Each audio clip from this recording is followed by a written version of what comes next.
Hello everybody, my self CA Bharat Singh. आज अपन discuss कर रहे हैं एक ऐसा टॉपिक जिसका नाम है टैक्स। मैं ये आपको ये बताना चाहता हूँ कि आपको एक कॉमर्स स्टूडेंट को कहाँ कहाँ पे टैक्स पढ़ना पड़ेगा। अगर कोई कॉमर्स स्टूडेंट एमकॉम कर रहा है या बीकॉम कर रहा है तो वहाँ पे उसको टैक्स का एक पूरा सब्जेक्ट है जो उसको पढ़ना ही पड़ेगा। सेकंड, अगर कोई पर्सन सीए कर रहा है या सीएस कर रहा है या सीएमए कर रहा है तो वहां पे भी उसको टैक्स का नॉलेज होना चाहिए। उसके बाद अगर कोई पर्सन कंपटीशन एग्जाम की तैयारी कर रहा है, just like junior accountant, college lecturer, ठीक है, तो वहां पे भी उसको टैक्स का नॉलेज होना चाहिए। उसके अलावा एक मोस्ट इंपॉर्टेंट, अगर कोई पर्सन यूजीसी नेट कर रहा है कॉमर्स सब्जेक्ट में, अगर कोई पर्सन यूजीसी नेट कर रहा है कॉमर्स सब्जेक्ट में तो उसको भी टैक्स का नॉलेज होना चाहिए, क्योंकि उस यूजीसी नेट में कॉमर्स में एक यूनिट है जिसमें 10 क्वेश्चन आपके पूछे जाते हैं इनकम टैक्स के रिगार्डिंग।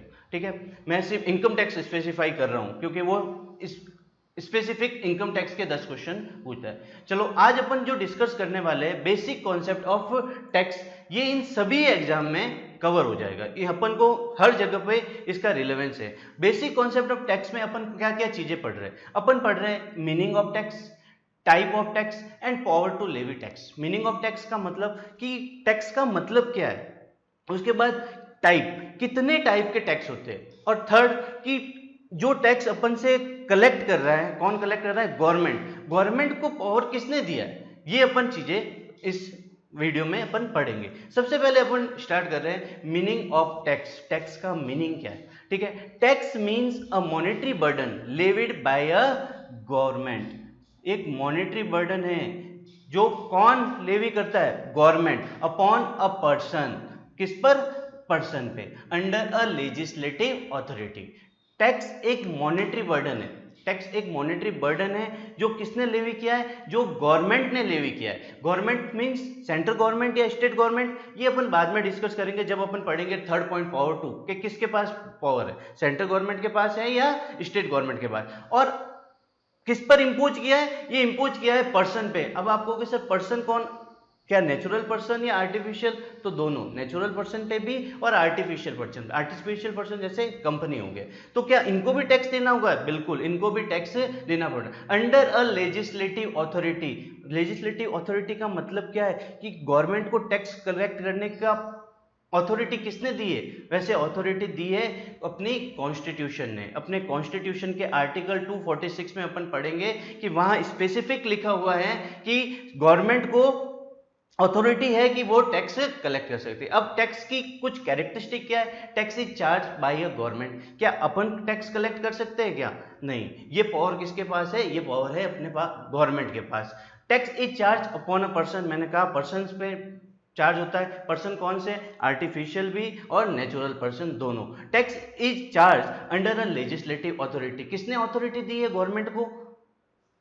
गवर्नमेंट को अथॉरिटी दी है अपने कॉन्स्टिट्यूशन ऑफ इंडिया ने। And the purpose of tax is to raise fund for providing public service. जो टैक्स गवर्नमेंट कलेक्ट करती है उसका वापस वो यूज कहां करती है? अपने पब्लिक को सर्विस देने में। ठीक है। And fourth, tax is force payment. ये एक फोर्स पेमेंट है। ठीक है, कोई वॉलेंट्री पेमेंट नहीं करता है क्योंकि गवर्नमेंट उन पर फोर्सफुली, क्योंकि कॉन्स्टिट्यूशन में लिखा हुआ है कि आपको टैक्स कलेक्ट करना है, गवर्नमेंट को कहा रखा है, तो ये फोर्सफुली है जो अपन पे करते हैं, लेकिन ये वॉलेंट्री नहीं है। ये वॉलेंट्री कोई डोनेशन नहीं है। ठीक है, ये है अपनी मीनिंग ऑफ टैक्स। अब आता है कि टैक्स के टाइप क्या है, टैक्स कितने टाइप के होते हैं। जनरली हर कंट्री में दो टाइप के टैक्स है, डायरेक्ट टैक्स और इनडायरेक्ट टैक्स। क्यों? क्योंकि इकोनॉमिस्ट कहते हैं कि किसी भी कंट्री में टैक्स केवल एक टाइप का टैक्स नहीं होना चाहिए, दोनों टाइप के टैक्स और इनडायरेक्ट टैक्स दोनों का मिक्स होगा, वहीं वहां ग्रोथ, कंट्री ग्रोथ करेगी। अब आता है कि सर डायरेक्ट टैक्स और इनडायरेक्ट टैक्स में डिफरेंस क्या है। अपन डिफरेंस पढ़ते हैं, direct tax and indirect tax. पहले अब मैं आपको बता देता हूं कि डायरेक्ट टैक्स और इनडायरेक्ट टैक्स होता क्या है, उसके बाद अपन स्लाइड से पढ़ेंगे। डायरेक्ट टैक्स का मतलब ये ध्यान रखो कि डायरेक्ट टैक्स में जो पर्सन जिस पर टैक्स इम्पोज हुआ है उसी को पेमेंट करना है। मतलब सर जिस पर टैक्स इम्पोज हुआ है और गवर्नमेंट को भी जिस पर इम्पोज हुआ है उसी को पेमेंट करना है गवर्नमेंट को टैक्स। जहां ये कंडीशन, जहां पे पर्सन वही है जिस पर इम्पोज हुआ है और गवर्नमेंट को पेमेंट भी वही पर्सन करेगा, यहाँ पे वो बर्डन ऑफ शिफ्ट नहीं है, बर्डन किसी और पे शिफ्ट नहीं होगा। जबकि इनडायरेक्ट टैक्स क्या कहता है? इनडायरेक्ट टैक्स कहता है कि ये टैक्स इम्पोज तो किसी और पर्सन पे होता है लेकिन उसका पेमेंट कोई और पर्सन करता है। मतलब यहां दोनों पर्सन अलग अलग है, ठीक है, एक ही नहीं है। जबकि डायरेक्ट टैक्स में क्या होता है कि जो पर्सन है वो सिमिलर होता है। तो सर उसका एग्जांपल क्या है? Example income tax, wealth tax तो अब हट ही गया है, अब डायरेक्ट टैक्स एक ही है। कौन सा? इनकम टैक्स, क्योंकि ये उसी पर्सन पे इंपोज होता है और गवर्नमेंट को पेमेंट भी वह पर्सन ही करता है। जबकि इनडायरेक्ट टैक्स, जैसे अभी अपन कहे तो जीएसटी, कस्टम ड्यूटी, ये क्या है? इनडायरेक्ट टैक्स है। जीएसटी, इसमें पे कौन करता है? पे अल्टीमेटली कौन करता है? पे अल्टीमेटली पेमेंट वैसे इंपोज किस पे होता है? कस्टमर पे, लेकिन उस गवर्नमेंट को उसका पेमेंट कौन करता है? वो शॉपकीपर, जिससे अपन ने वो गुड्स या कोई सर्विस ली है। ठीक है, अब अपन स्लाइड से पढ़ते हैं डायरेक्ट टैक्स और इनडायरेक्ट टैक्स का डिफरेंस क्या है। सबसे पहले definition, direct tax is a tax which is impose directly on a person. मैंने कहा ना, उसी पर्सन पे इम्पोज होता है and paid directly to the government by such person, उसी पर्सन के द्वारा पे किया जाता है। मतलब पेमेंट भी वही करता है और इंपोज भी उसी पे होता है। जब ये दोनों कंडीशन सेटिस्फाई होगी तो अपन कहेंगे कि वो सर डायरेक्ट टैक्स है। जबकि इनडायरेक्ट टैक्स कौन सा टैक्स है? जिसमें इंपोज किसी और पर्सन पे हो रहा है लेकिन पेमेंट कोई और कर रहा है। पढ़िए आप, indirect tax is a tax paid to the government by a different person, जैसे सेलर हो गया, सप्लायर हो गया, but ultimately borne by a different person. कौन? ये अपना कंज्यूमर, मैंने आपको कहा। ठीक है, shifting of burden of tax, वही बात है, वापस वही घुमा के मैंने आपको कहा है कि इसमें बर्डन उसी पर्सन पे आएगा, तो यहाँ पे तो बर्डन कोई शिफ्ट होने वाला है नहीं। ठीक है, the person living tax to the government himself bear the incident of tax, वो खुद ही उसको बियर करता है। जबकि इनडायरेक्ट टैक्स में क्या लिखा हुआ है? The person paying tax to the government collect the same from ultimate consumer. ठीक है, जबकि जो शॉपकीपर है वो बर्डन ऑफ शिफ्ट किस पर ट्रांसफर करता है? अपने कंज्यूमर पे। ठीक है, उसके बाद आता है third point, most important, progressive और रिग्रेसिव। ये क्या होता है? सर डायरेक्ट टैक्स प्रोग्रेसिव है जबकि इनडायरेक्ट टैक्स रिग्रेसिव है। प्रोग्रेसिव कैसे?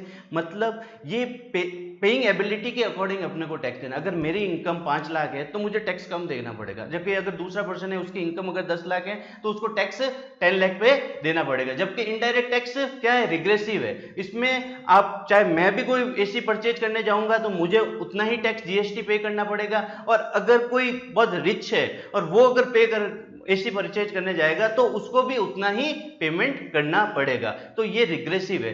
Progressive in a nature because the person having a high income और the property are paying high amount of tax, thus the tax is based on the principle of ability to pay। ये किस पर depend करता है? ability to pay।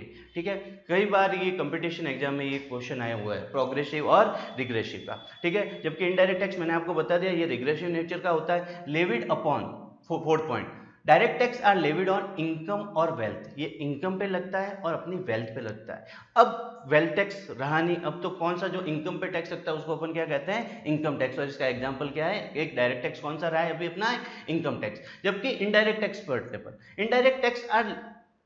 Indirect taxes are levied on manufacture, purchase, sales और import, export और consumption, supply of goods और service. Hence the indirect tax are in the nature of the consumption tax. ठीक है, ये कौन सा टैक्स है? Consumption tax. ठीक है, इसका एग्जांपल कौन सा है? जीएसटी और कस्टम ड्यूटी। ठीक है, ये अपना कौन सा है? Indirect tax. अब अपन थर्ड पॉइंट पढ़ते हैं, वो आ रहा है अपना पावर टू लेवी टैक्स। अब किसके पास पावर है रेवेन्यू कलेक्ट करने का?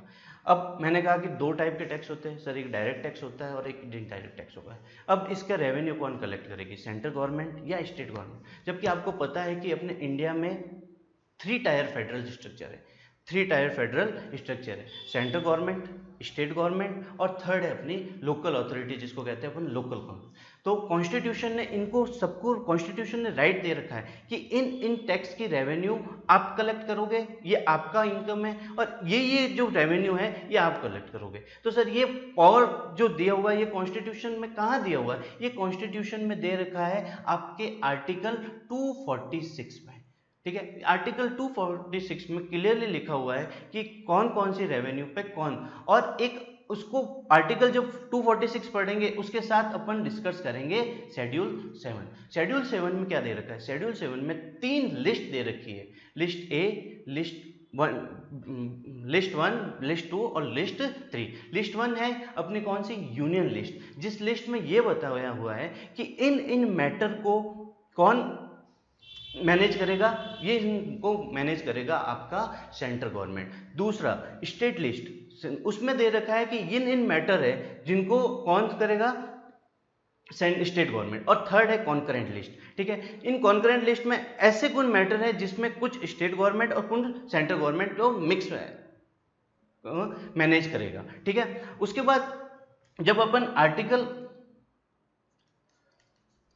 246 पढ़ते हैं तो उसमें ये चीज लिखी हुई है, जैसे कि ये देखो, मैं उसकी लाइन पढ़ता हूं कुछ।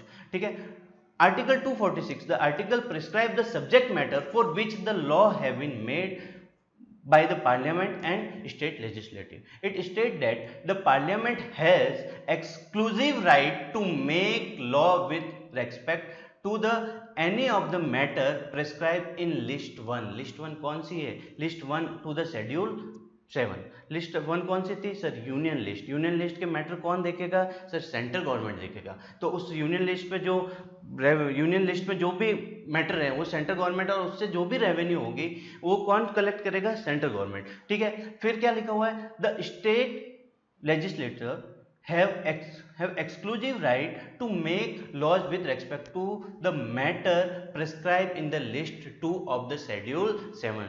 शेड्यूल 7 कि लिस्ट 2 कौन सी थी सर? स्टेट लिस्ट थी। उसमें कौन से मैटर होते थे? वो उसमें वो मैटर है जो मैनेज कौन करेगा? State government. जो मैनेज कौन करेगा? अपना स्टेट गवर्नमेंट मैनेज करेगा, और उसकी रेवेन्यू कौन लेगा?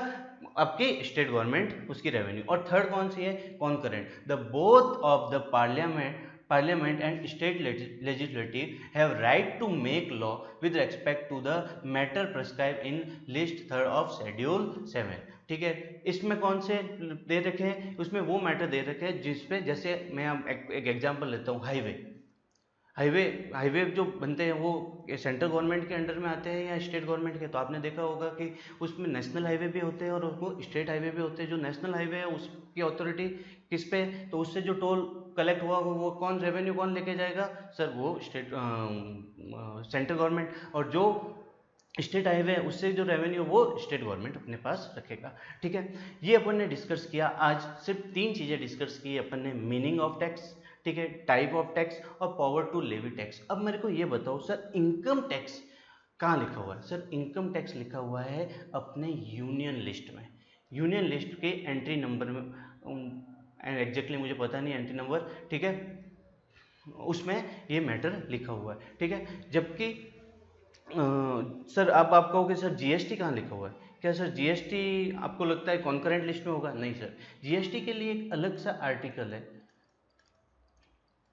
जो कॉन्स्टिट्यूशन 246A, उसमें लिखा हुआ है जीएसटी कि वो गवर्नमेंट के उसकी रेवेन्यू कितनी में, तो उसमें वो अपन जीएसटी जब अपन डिस्कस करेंगे तब।